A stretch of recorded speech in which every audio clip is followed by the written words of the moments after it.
پاکستان کی پکار کے ساتھ خواجہ غریب نواز ویلفیئر ٹرسٹ انٹرنیشنل کی اس اپیل میں ہم آپ کی خدمت میں حاضر ہیں۔ یہ واقعتاً پاکستان کی پکار ہے، ہر پاکستانی کی پکار ہے، ہر درد دل رکھنے والے کی پکار ہے، ہر اس شخص کی پکار ہے کہ جو اپنے وطن سے، اپنے ہم وطنوں سے محبت رکھتا ہے، ہر اس شخص کی پکار ہے کہ جو پاکستانی ہونے کا دعویٰ کرتا ہے اور اپنی پاکستانیت کو جو ثابت کرنا چاہتا ہے۔ یہ ہر اس شخص کی پکار ہے کہ جو اپنے وسائل میں رہتے ہوئے اپنے دیگر بہن بھائیوں کی مدد کے لیے مستعد نظر آ رہا ہے۔ یہ ہر اس شخص کی پکار ہے کہ جو تمام پیش آمدہ مسائل پہ بھی جس کی نظر ہے اور گزرے ہوئے مسائل کا بھی ادراک رکھتا ہے۔ یہ ہر پاکستانی کی آواز ہے اور ہر پاکستانی کی پکار ہے۔ اس حوالے سے ہم جاننا چاہیں گے محترم ادریس غازی صاحب، ممتاز دانشور اور سماجی شخصیت تشریف فرمائیں۔ ہم ان سے آپ سے یہ پوچھنا چاہیں گے کہ یہ فرمائیے گا کہ آپ نے بڑی اچھی ایک بات کہی میڈیکل کے حوالے سے۔ ظاہر ہے جہاں پانی یکجا ہو، جہاں مچھر بہت ہو جائے، اچھا دیگر حشرات الارض اور زمین سے، چونکہ سیلاب آیا تو زمین سے پانی نکل کے آیا، تو زمین سے نکلنے والے وہ موذی جانور بھی ہیں کہ جن کا ایک ڈنگ جو ہے انسانی زندگی ضائع کر سکتا ہے، چھوٹے چھوٹے سمپولیے۔ جی تو اس کے حوالے سے آپ کیا کہیے گا کہ اس کے لیے کس انداز کی ان کو فیسیلیٹیٹ کیا جائے، ان کو کس انداز سے، کہ وہ ظاہر ہے وہ لوگ تو سادے لوگ ہیں، انہیں نہیں معلوم کہ کیا کیا چیزیں ان کے لیے مضر صحت ہے یا کیا کیا چیزیں جہاں پانی میسر نہ ہو، جیسے آپ نے فرمایا۔ اس حوالے سے میں چاہتا ہوں کچھ فرمائیے گا کس اینگل سے مزید مدد کے لیے دروازے کھلنے چاہیے۔ دیکھیے ایک جگہ پہ ہم اسی پروجیکٹ کے حوالے سے گئے تھے، کسی اور این جی او کا وہ پروجیکٹ تھا، تو انہوں نے کہا کہ وہ رات کو جو ہے نا وہ زمین پہ ہم بچوں کو سلا نہیں سکتے، وہ چھوٹے چھوٹے سمپولیے نکل آتے ہیں۔ تو وہ میں نے کہا کہ اچھا تو آپ چپل کیوں نہیں مارتے ان کو؟ تو وہ کہنے لگا چپل ہوگی تو ماریں گے۔ اب انتہا دیکھیں، میری آنکھوں میں آنسو آ گئے، بے بسی کا ان کا معاملہ اس نے کہا وہ چپل ہوگی تو ماریں گے نا۔ اب تو میں نے کہا کوئی لاٹھی، کہہ رہے لاٹھی سے وہ اور اچھا رات اندھیرا اور کیا دیکھیں آپ ان کی بے بسی دیکھیں اور کہہ رہے آپ کیا کریں، وہ اگر وہ تو ایک وہ بچے نے وہ کہا کہ سر کوئی بات نہیں، ہمیں ڈس لیں گے نا، ہم عادی ہو گئے ہیں، یعنی اس زہر کے ہم عادی ہو گئے، وہ ڈسے گا تو مریں گے نہیں۔ ایک بے بسی بھی ہے لیکن اندر کی ایک ہمت بھی ہے کہ وی آر ناٹ افریڈ، ہم خوفزدہ نہیں ہیں، ساری بات۔ تو یہ میڈیکل کے حوالے سے وہ ایسی ادویات، وہ ایسی چیزیں جن کی ان کو زیادہ ضرورت ہے کہ جو ان کو آنے والے خطرات سے بھی محفوظ رکھ سکیں۔ صرف بخار کی گولی کافی نہیں ہے، صرف یہ ملیریا کی جو وہ ٹیبلٹس ہیں وہ کافی نہیں۔ میں تو سوچتا ہوں شہروں میں اگر پیناڈول کی قلت ہے تو وہاں کتنی۔ اب اس کے علاوہ اب ایک اور پہلو پہ آ جائے گی، خواتین کے لیے سینیٹری پیڈز نہیں ہوتے، وہ ان کو شدت کے ساتھ ضرورت ہوتی ہے۔ جو چھوٹے بچے ہیں ان کو جو نیپی پہناتے ہیں، تو گاؤں دیہات میں تو لوگ کپڑے بچے کے لیے استعمال کرتے ہیں، کیا وہ اس کے رفع حاجت کے لیے کپڑے، وہ کپڑے بھی میسر نہیں ہیں۔ وہ فالتو کپڑا بھی تو چاہیے نا بچے کو، وہ لنگوٹی کے طور پہ وہ باندھ دیا جائے، وہ کپڑے بھی میسر نہیں ہیں۔ تو پھر وہ کیا کرتے ہیں کہ ادھر ادھر سے جو چیزیں ہیں، وہ گندے اور خراب کپڑے وہ استعمال کر لیے جاتے ہیں جو اور زیادہ بیماری کے اضافے کا باعث بنتے ہیں۔ تو میڈیکل حوالے سے ان سب چیزوں کی ان کو تو وہ ضرورت ہے ہی ہے۔ تو باقی جو بیماریاں ہیں وہ تو ظاہر ہے کہ وہ تو اللہ تعالیٰ کی طرف سے ہیں، وہ لیکن ہم سے جتنا ہو سکتا ہے، مطلب ہم اگر مالی طور پہ، جیسے آپ نے کہا کہ 15,000 کا پیکیج ہے میڈیکل کا ان کے لیے، تو میں سمجھتا ہوں اگر کوئی شخص 30,000 بھی ڈونیٹ کرتا ہے تو وہ بھی ناکافی ہے میڈیکل کے پوائنٹ آف ویو سے۔ آپ دیکھیں تو بعض لوگوں کا وہ اچھا، دوسرے یہ پانی میں یہ جو چلتے ہوئے یا اسے کئی لوگوں کو ٹھوکریں لگی ہیں تو ان کو آرتھوپیڈک کا پرابلم ہے، کہیں ہڈی ٹوٹ گئی ہے، کہیں خراش آ گئی ہے، زخم ہے، اب اس گندے پانی کی وجہ سے وہ زخم ٹھیک بھی نہیں ہو رہا ہے،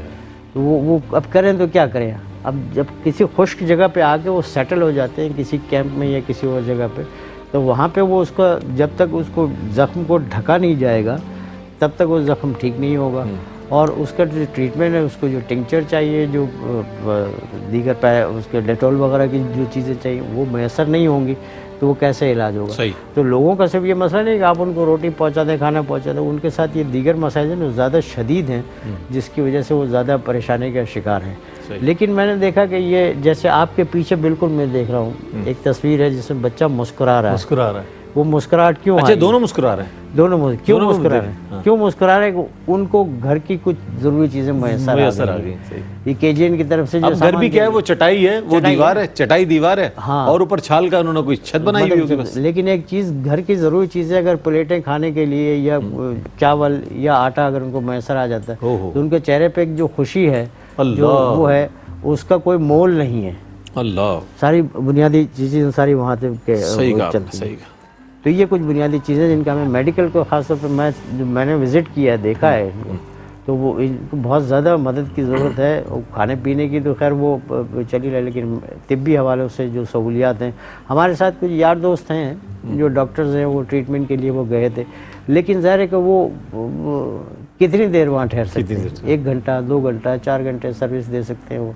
پھر دوسری بات یہ کہ جو پانی کی کیفیت ہے نا، اس میں پوری بسیں ڈوب جائیں ایسی کیفیت ہے. بالکل پورا ٹرک جو ہے نا وہ پانی تحد نظر پانی. اور تیسرا جو پہلو جو سامنے بہت سارے لوگوں کے لوگ کی طلب اتنی زیادہ ہو گئی، کئی ہم نے ٹرک جا کے دیکھے تو لوگ کھڑے ہو جاتے ہیں کہ بس ہمیں دے دو. ٹھیک ہے نا، آگے وہاں پہنچ بھی نہیں پاتا. اس میں کہ جو ریموٹ جگہ ہے، جو دور پرے کی جگہ ہے، وہ پھر محروم رہ جاتے ہیں. ٹھیک ہے، تو KGN نے اچھا کام کر رہا ہے کہ وہ ایک سیفٹی کے ساتھ ریموٹ ایریا میں، دور پرے کے علاقوں میں جہاں پہ ان کو وہ سہولت میسر نہیں ہے، وہ سہولت ان کو پہنچانے کی کوشش کر رہا ہے. تو یہ بڑا نیکی کام ہے، اور جو لوگ ظاہر ہے کہ پروگرام دیکھ رہے ہیں وہ اس میں جتنا مدد کریں گے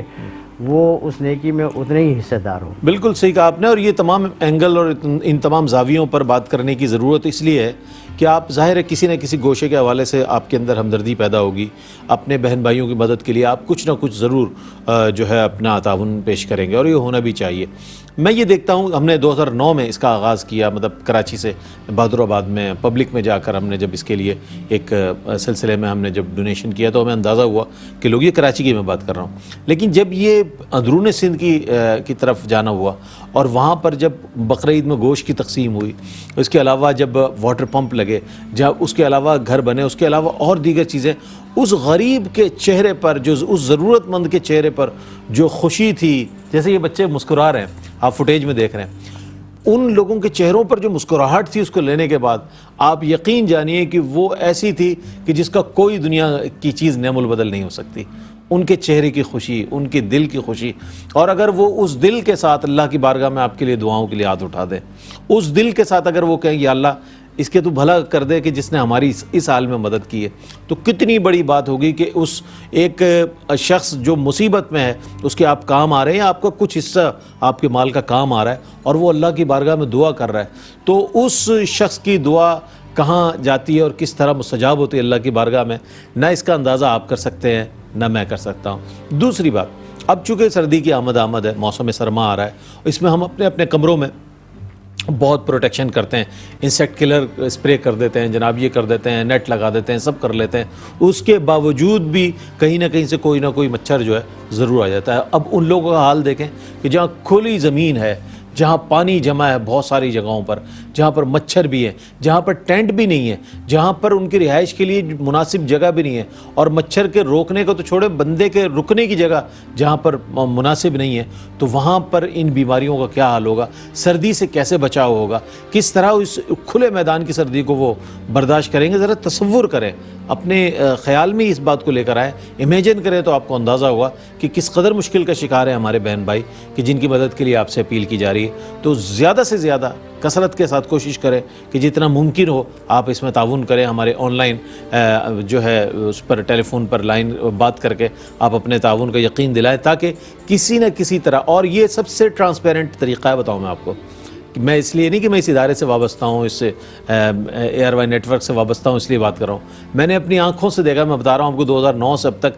ہر چیز کا الگ الگ ڈپارٹمنٹ ہے، ہر چیز کی کیلکولیشن ہے، ہر چیز کو بڑے ٹرانسپیرنسی کے ساتھ جو ہے مینیج کیا جاتا ہے. ایک ٹیم ہے کہ جو اس کو یکجا کرتی ہے، ایک ٹیم ہے جو اس کو آڈٹ کرتی ہے، ایک ٹیم ہے جو اس کو ڈسبرس کرتی ہے، ایک ٹیم ہے جو پہنچاتی ہے. یعنی کہ ہر طریقے سے اس کو ٹرانسپیرنسی کے ساتھ اس سارے سلسلے کو، اور علماء کی موجودگی میں، علماء کی ہدایت کے مطابق کس چیز کو کس مد میں کس طرح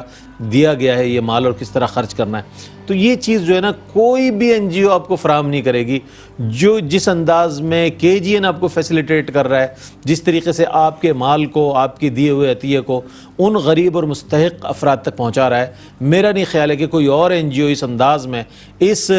اخلاص کے ساتھ اور اس جذبہ اخوت کے ساتھ، جذبہ ہمدردی کے ساتھ ملک و قوم کا جو ساتھ دے رہی ہے. وہ کے جی این انٹرنیشنل ہے کہ جس کے تحت ہم یہ اپیل کر رہے ہیں. تو یہ بھی بڑے لوگوں کے ذہن میں تشکیک ہوتی ہے، پیسے تو دے دیں گے، نہ جانے کہاں چلے جائیں، ہم نے پیسے دیے نہ جانے وہ کہاں خرچ ہو گئے. یہ وہ ادارہ ہے الحمدللہ کے جی این انٹرنیشنل کے جہاں آپ دینے کے بعد بالکل مطمئن ہو جائے کہ یہاں پورا ایک ٹیم ورک ہے جو کام کر رہا ہے، اور الحمدللہ مستحقین تک آپ کی امداد جو ہے بحفاظت پہنچ رہی ہے اور صحیح جگہ. جیسے ادریس غازی صاحب نے فرمایا کہ وہاں تک پہنچ نہیں پاتے لوگ، چونکہ راستے میں اتنے ضرورت مند ہیں، وہیں ٹرک کے ٹرک جناب اب دیے جا رہے ہیں، تو وہ مقام جہاں پہنچنا ہے وہاں تک تو پہنچ ہی نہیں ہے لوگوں کی. لیکن الحمدللہ یہ کنٹینر جو ہیں جب ہمارے جاتے ہیں، آپ فوٹیجز دیکھیں، اس وقت آپ فوٹیجز دیکھیں اور پانی کی صورتحال دیکھیں. پانی کی صورتحال کے بعد آپ یہ دیکھیں کہ آپ کو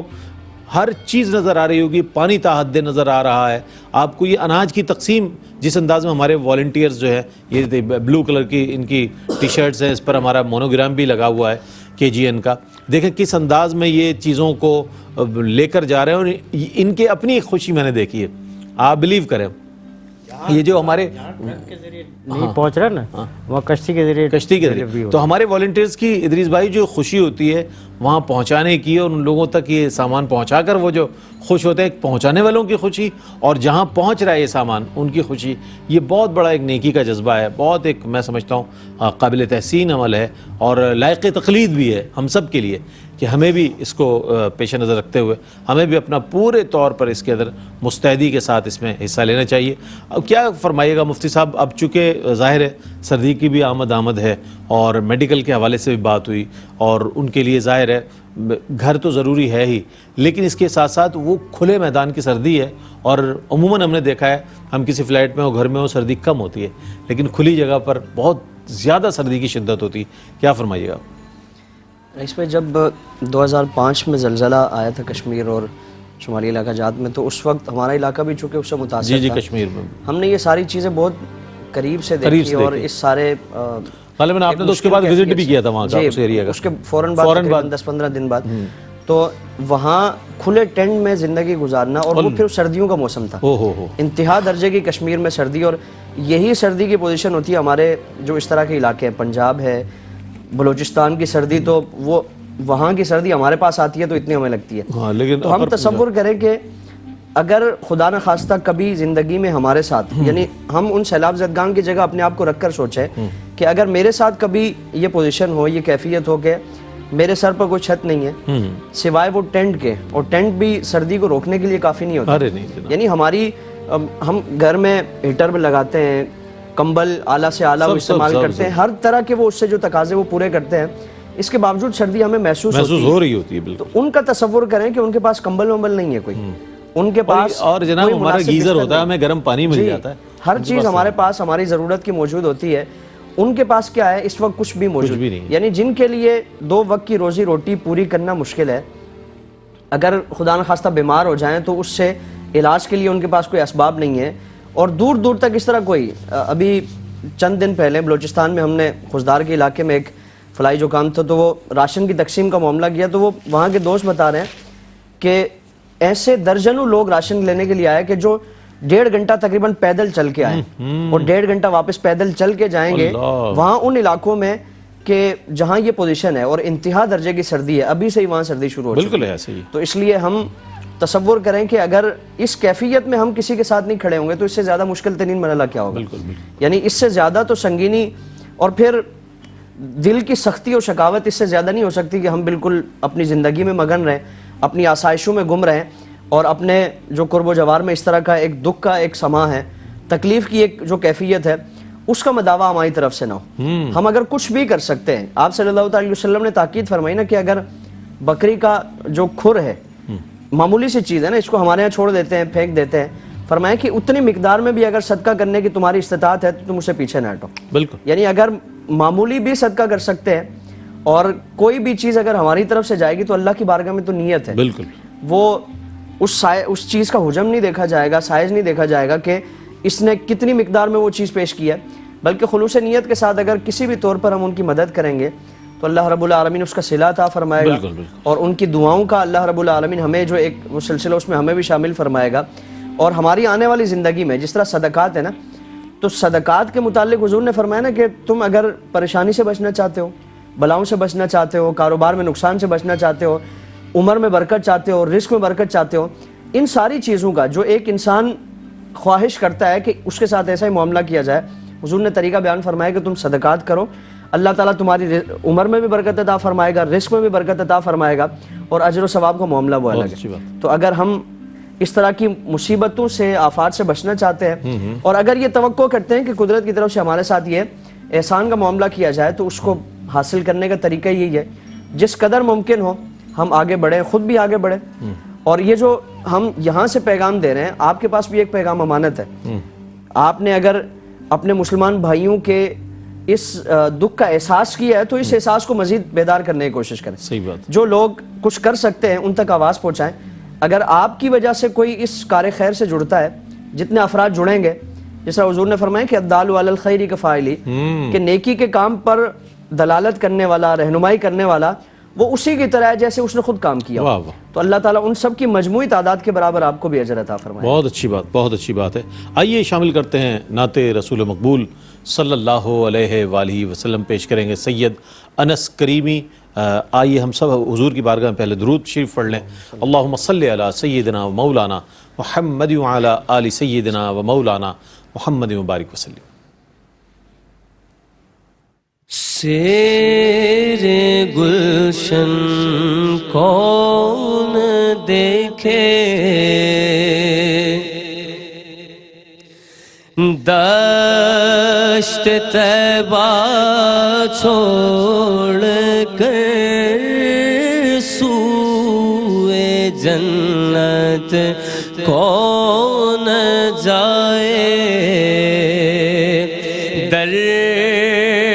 تمہارا چھوڑ کر سرگزشتے غم کہوں کسے تیرے ہوتے ہوئے, سرگزشتے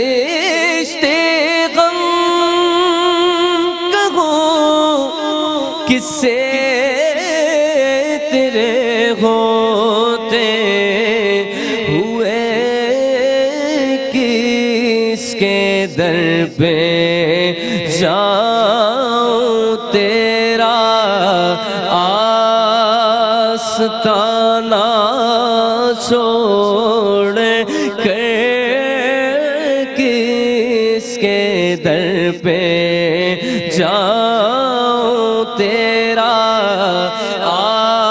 آستانہ چھوڑ کر مر ہی جاؤں میں اگر اس در سے جاؤں, دو قدم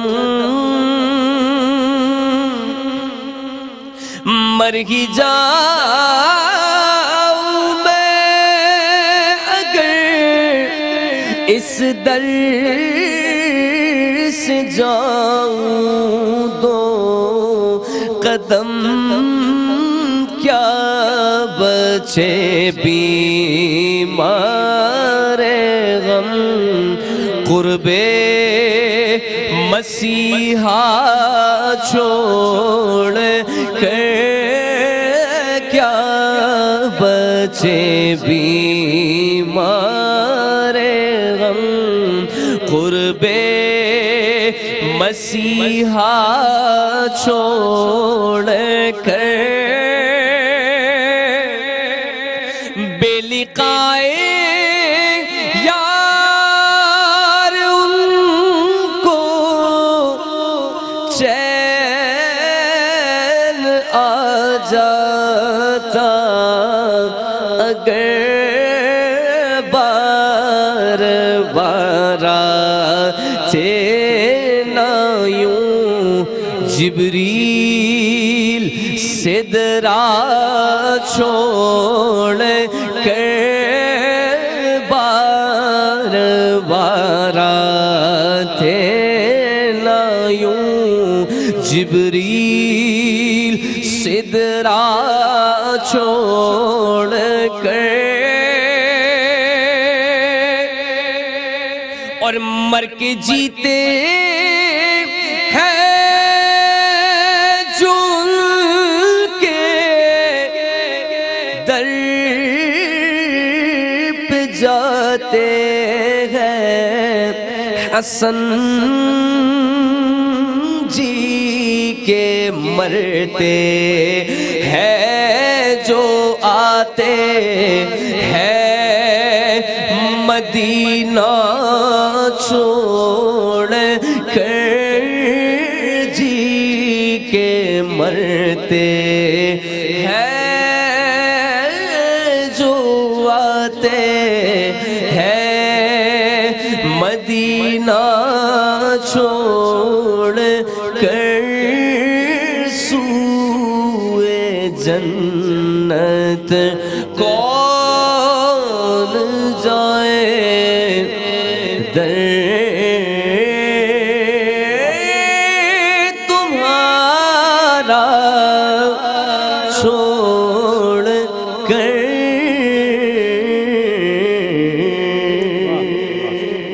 واہ واہ. استاد زمن حضرت مولانا حسن رضا بریلوی رحمۃ اللہ علیہ کا ایک کلام ذوق نعت آپ کا جو دیوان ہے اس سے پیش کی. اس میں دو اور بہت خوبصورت شعر ہیں کہ بخشوانا مجھ سے آسی کا روا ہوگا کسے، بخشوانا مجھ سے آسی کا روا ہوگا کسے، کس کے دامن میں چھپوں دامن تمہارا چھوڑ کر، کس کے دامن میں چھپوں دامن تمہارا چھوڑ کر، حشر میں ایک ایک کا منہ جو تکتے پھرتے ہیں عدو، حشر میں ایک ایک کا منہ جو تکتے پھرتے ہیں عدو، آفتوں میں پھنس گئے ان کا سہارا چھوڑ کر، آفتوں میں پھنس گئے ان کا سہارا چھوڑ کر، سیر گلشن کون دیکھے دشت طیبہ چھوڑ کر، سوئے جنت کون جائے در تمہارا چھوڑ کر، سوئے جنت کون جائے در تمہارا چھوڑ کر. نعت رسول مقبول صلی اللہ علیہ وسلم پیش کی گئی. ایک وقفہ ہے، وقفے کے بعد لوٹتے ہیں. مجھے امید ہے آپ کا اور ہمارا ساتھ رہے گا.